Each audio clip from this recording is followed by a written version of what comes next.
Okay, so we've just arrived at Mount Rainier where we're going to spend the next 5 days. Everybody's just parked their cars and we're all getting our kit together. This is my backpack here. I've got everything I'm going to need for the next 5 days. We're just going to get our stuff ready now and we're going to head up towards the camp.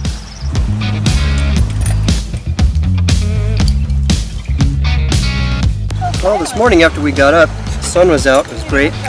Dan led us in rope practice techniques. We checked knots, how to rig slings, how to hold our gear, and then we sectioned up our ropes, formed our rope teams, and then headed up on the glacier.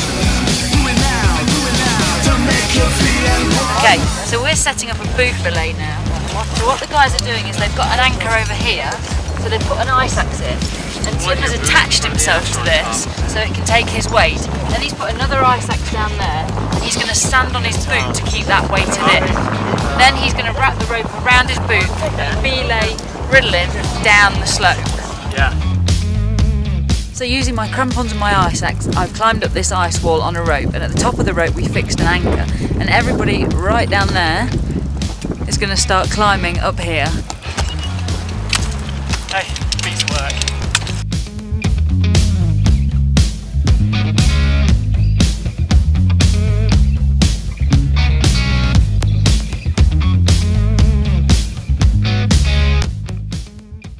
After a day on the glacier yesterday, we camped at 1800 metres. This morning we got up and packed up and we left the campsite at about 11 o'clock. It's taken us about 5-6 hours to hike up here today. We've hiked from 1800 metres to 3200 metres, so it was quite an altitude gain. And the views are absolutely stunning up here. What are you guys eating? Peanuts butter. So one of the most important things when you're doing glacier travel is that you do crevasse rescue, because anyone at any time could go into a crevasse. So one of the things that we're doing now is we're getting just 2 people, so a partner and their buddy on a rope, and we're going to send one of them down the crevasse and just one person's going to rescue them, because we have to be able to rescue in real life situations as well as practice. Just now we went over a little crevasse. It was about 4 feet down. 40 feet down and depth defying. It was excellent practice. Had a great time jumping in crevasses this afternoon and I think we're ready. So it's 10 o'clock at night. We're getting up now because we're leaving for the summit. Seems quite ridiculous because we've only just gone to bed. And then we've got to get in our rope teams and all walk up together on a rope. I'm quite excited about going to the summit. And just before I go, I'm eating this porridge.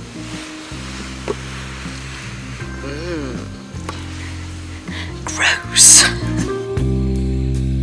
So we're about halfway now.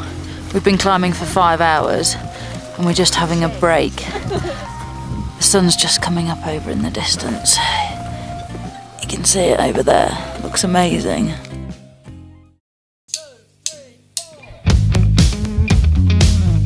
We're traversing across this glacier and next we're going to walk up there where these guys are, carefully making our way across and through these crevasses.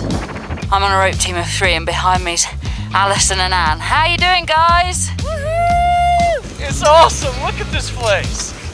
The sun's just coming up behind us. It's just fantastic up here. It's beautiful.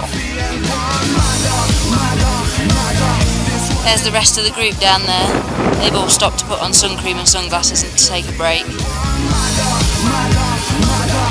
We're getting quite close to the summit now, and it's getting really windy, and we're coming across some pretty big crevasses. You wouldn't want to go down there.